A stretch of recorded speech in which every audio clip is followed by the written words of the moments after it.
Howdy, howdy, howdy, my name's Anachi Sasuke, and welcome back to Let's Read Lackadaisy. In the last episode, Mitzi, Rocky, and Freckle went to go have lunch with the guy whose name I've forgotten. I've forgotten everyone's names. It's been a little bit since I've done one of these. I apologize for the delay between episodes. So right now, we're at Wick's house. Lacey! Coming. Can you help me find my reading glasses? I can't see a damn thing. I'm trying to... I found them, Mr. Sable. Where? On your face, Mr. Sable. Oh.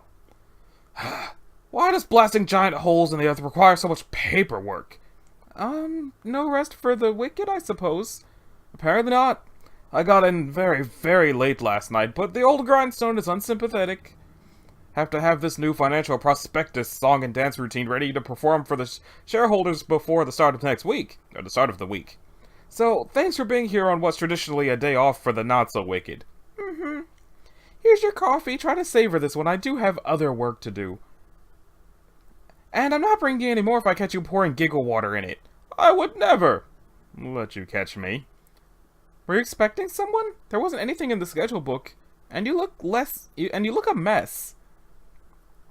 I agreed to meet with someone. Last-minute plans. I almost forgot. You have time for last-minute plans? Of course not, but stall her at the door, would you? I based the look of the house loosely on an early 20th century French-style mansion in Florissant, Missouri named Valziers. Well, at least those are back. You're among the house staff, then? Oh, no, I work at the office usually. I'm Mr. Sable's personal secretary. I'm just here helping him catch up today. I don't think he's finding much time for sleep lately. I'll try not to keep him long in that case. Hello! Oh, I didn't realize we had the whole retinue here. The boys are just leaving, actually. Rocky. Well, good to see you, Rocky, however brief, and I don't think we've been introduced. How rude of me. This is Freckle, my new, well, he likes guns. Ah, great, I'll have to show you my collection sometime. Show you our collection sometime. Too sunny for you, Wick? No, in fact, I thought we might indulge the sun a bit over at Forest Park. It's a holiday weekend, there ought to be something going on. If you'll just wait here in the foyer, I'll bring the roadster around. As Rocky's just following him. Wick, I found your tire iron! Ah! Oh, thank you. You're awfully jumpy, Wick.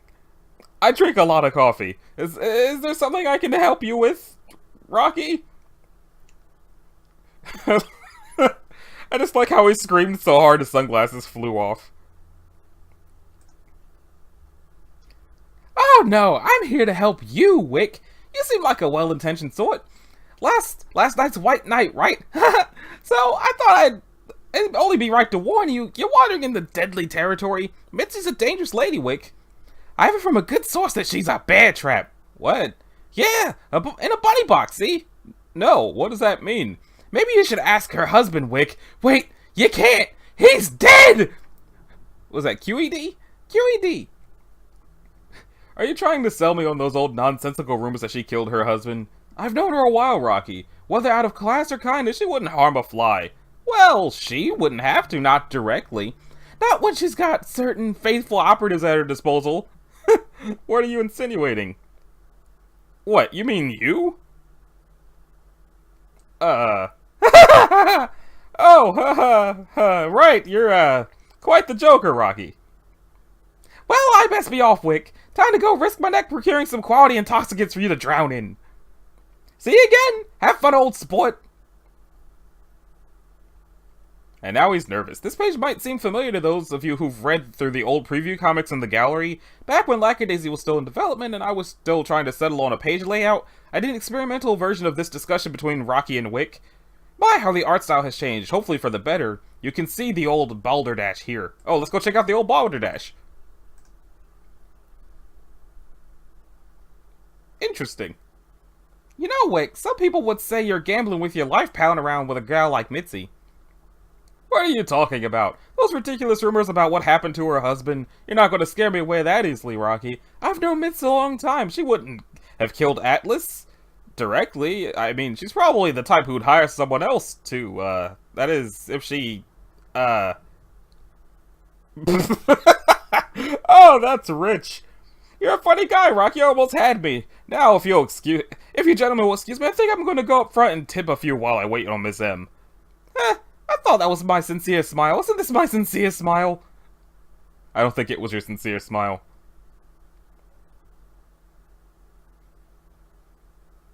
Interesting. Anyway.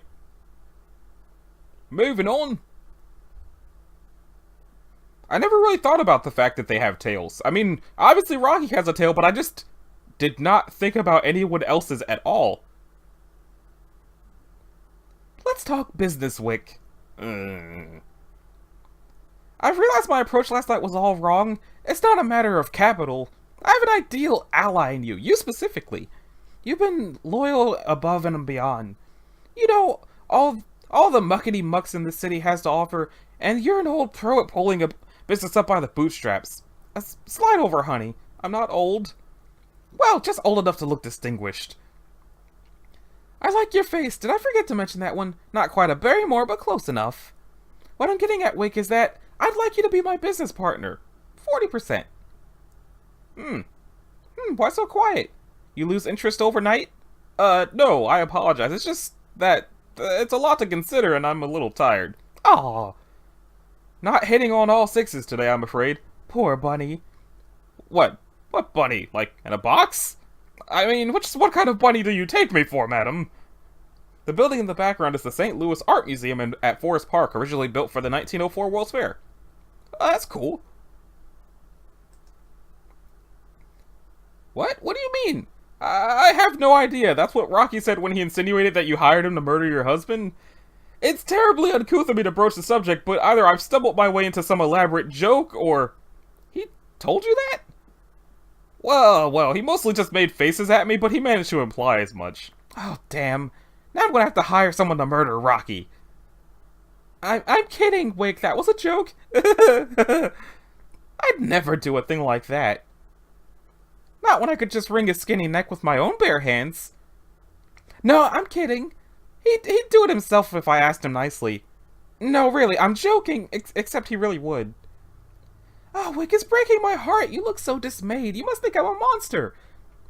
You know I'm just teasing you for believing anything that silly addle-brained boy said, don't you? The whole basis of this conversation is absurd.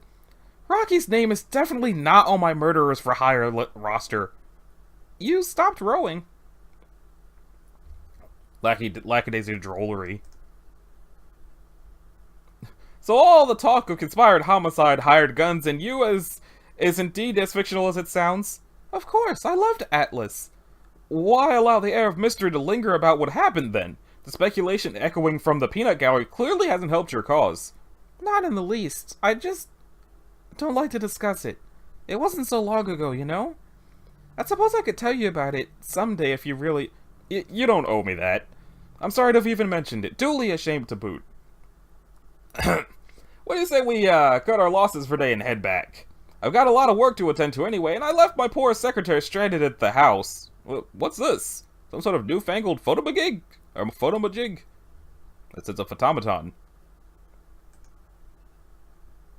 Aw.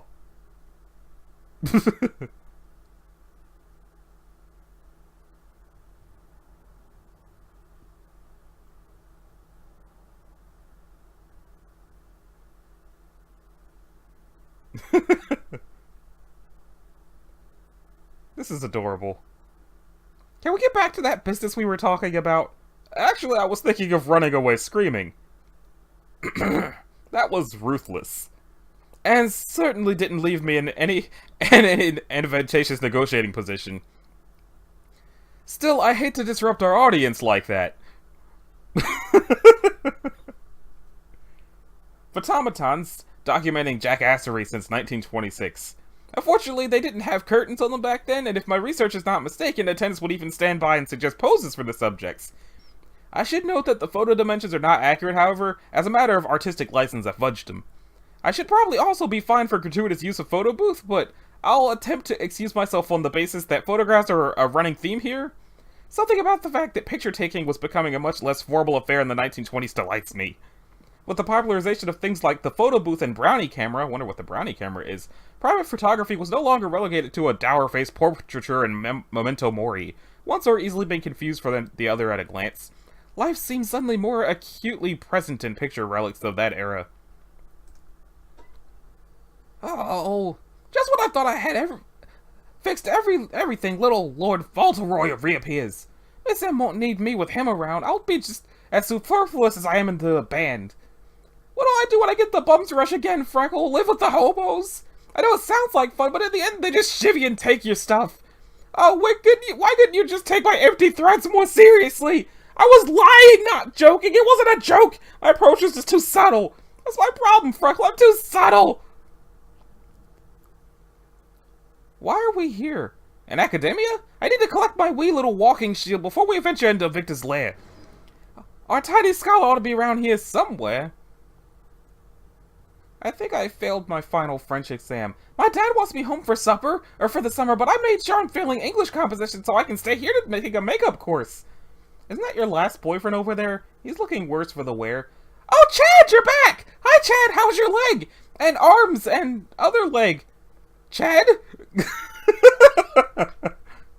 Okay, bye. Why does that always happen? Oh, there she is! My good luck charm! Rocky! And reading about college life for American girls in the 1920s, I found it surprisingly progressive in some ways, yet atrociously gendered in others. Enrollment was much higher than in any previous decade, but courses of study were still largely restricted to nursing, teaching, and euthenics, home economics. Like most modern-day pillow forts, much of the demesne, I don't know what that means. I don't even think I pronounced it right. Of the arts and sciences still had a no girls policy. Reference for the building was St. Louis Art University's DeBorge Hall. Look at that! She's making a beeline right for us! I bet she just can't wait to see you again, Freckle. I'm gonna drive off in the struggle buggy with your snuggle bunny, huh? Huh? What? No, what? You cad! Just listen to that high-pitched screeching noise she's making. It must be love. That's love?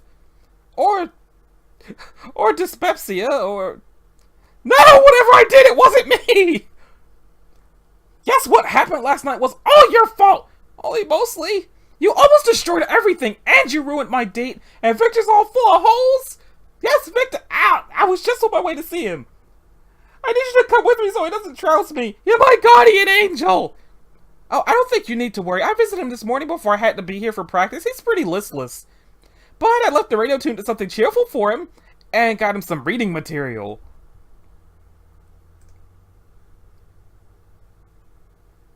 Rushing down the musher's trail, bark, bark, bark, through frigid climes of snow and hail, jangle, jangle, comes the taste of 0 Celsius scale, brr. Oh, it's a ginger ale jingle.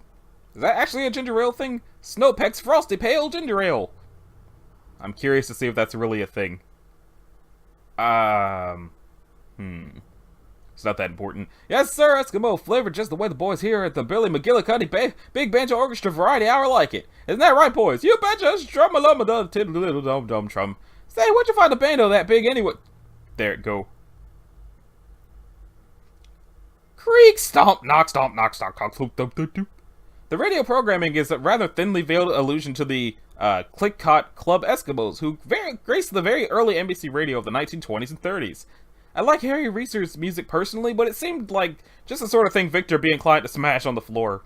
The radio itself was a bit of an anachronism. I don't think the first all-in-one tabletop radio tubes and speaker was marketed until about 1930 by Philco. Prior to that, tabletops generally consisted of a coffin-style box and a separate speaker.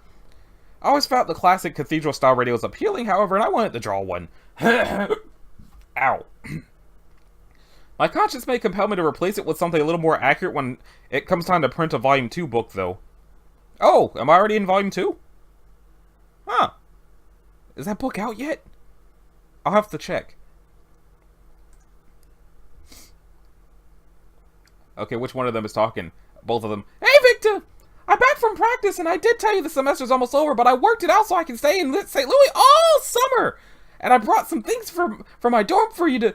Miss M says you can help me find a more palatable hooch because poisoning our patrons with the cheap stuff is bad for business, so I was hoping after you punched me through a wall you could... Slam. No. Yes!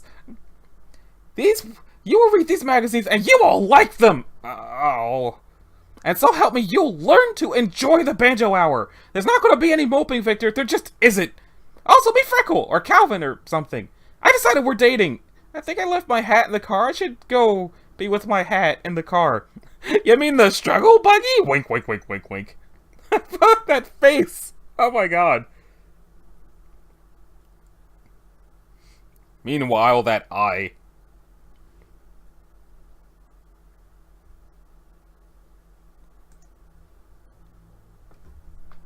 Oh my, we have an armed intruder.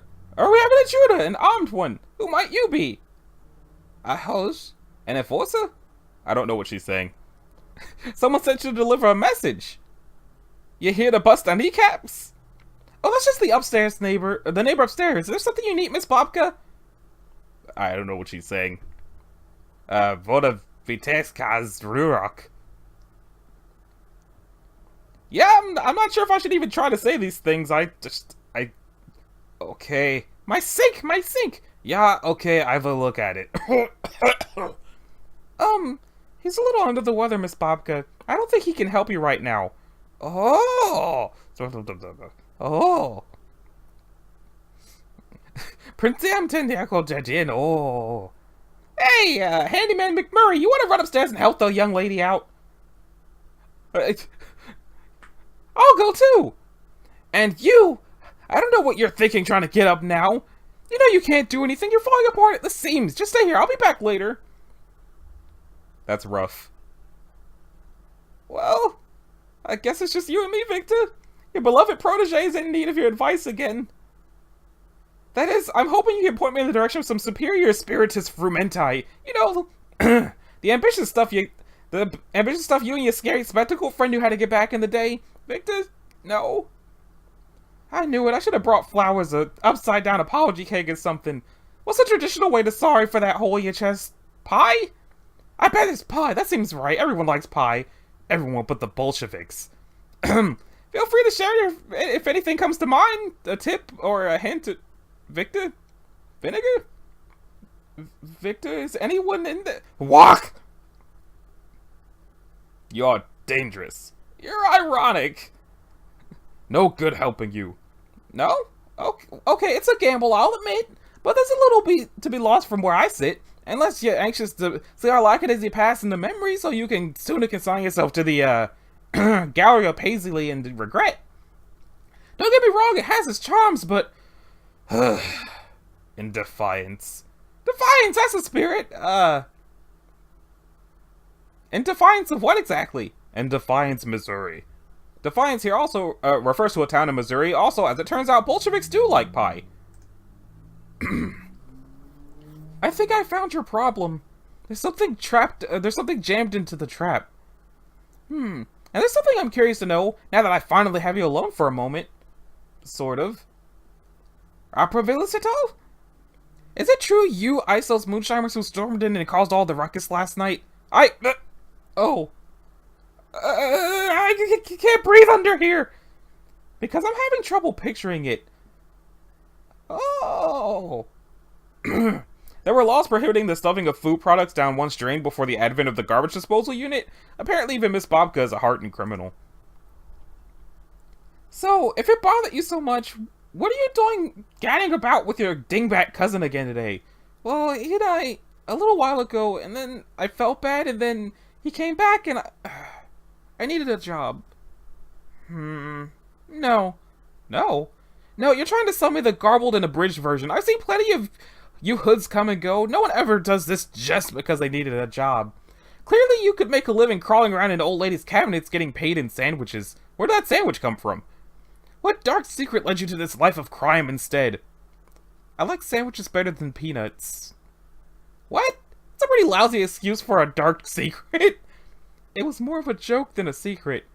I say it was more of an evasion than a joke. You're a tough peanut to crack, Calvin something, but I'll figure you out yet. Anyhow, I like sandwiches too. Mostly.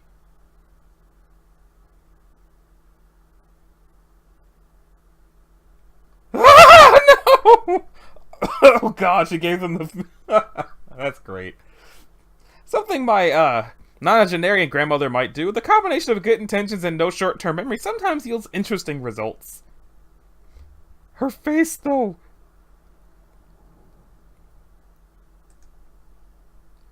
Well, the boys are off to whatever illicit errands they have left on their schedule today. I was thinking I could linger around and read you the latest Wodehouse or something. What's Wodehouse? But you still have traces of that look on your face. That look you gave my new friend. Like you're trying to light him on fire with your eyeball. It leads me to wonder, Victor, if you were the reason Chad is afraid of me. It was you, was it? What could you possibly have to say for yourself? Chad was bad. Oh, really? And Claude, was that your work too? Claude was, let me guess, flawed? Yeah. And Cecil, he was, oh, don't bother answering that. Nothing rhymes with Cecil anyway. Terrible name. And also, he was no good. What's no good is you sabotaging my social life. I thought we were friends. No. No! You have always these reasons for staying here you shouldn't have. You should not be around here at all. Last night, you mean Lackadaisy? But I went to all that trouble so I could stay for the summer, and now you're not my friend and you don't want me around? What's this about? You're bored because you can't do all the horrible things you used to do, so now you're playing concerned patriarch? Well, either way, you're just a monster! Here, your neighbor made you a questionable sandwich. You can eat it by yourself. A lot of P.G. Wodehouse's work was serialized in magazines like the Saturday Evening Post for the American audience. She's anger. How did he get the sandwich that far through that little hole? Ugh. You must really resent the new boy. He's done all your work for you lately. And he has knees! That's fine, Victor. Have it your way. I give up on you. Yeah, Sulky Puss, looks like you're gallivanting in our direction. Need a lift? Well, the sardine flavor put a bit of a damper on that, but we'll do it again sometime. Oh, she kissed him. Okay. Slide over. I asked if you needed a lift, not a ride in the struggle bus. Smack. Since Rocky keeps bringing up that obnoxious term, here's a link to a fun little Oliver King recording by the same name, circa 1929, Struggle Buggy. So we're going to watch that, and then I'm going to end the episode there. Or I guess listen to it. Or I guess we're not going to listen to it because, I guess that website doesn't exist anymore. Unless... Yep, nope. It does not exist anymore. Okay, I'll go the long way around, and if I can find a link to it, I'll put the link in the description. So, this has been Nanachi Sasuke. This is episode 5 of Let's Read Lackadaisy. In the next episode, I don't know what's going to happen in the next episode. I kind of know what's going to happen. I don't know what causes it. All I know is that after episode 6, everything after that is going to be new to me. So, if you liked it, a like and a subscribe will be groovy. If you didn't, you need to do either one of those things. I'll leave a link in the description to read the comic as well as to Tracy Butler's Patreon page. And I'll see y'all in the next one. Later.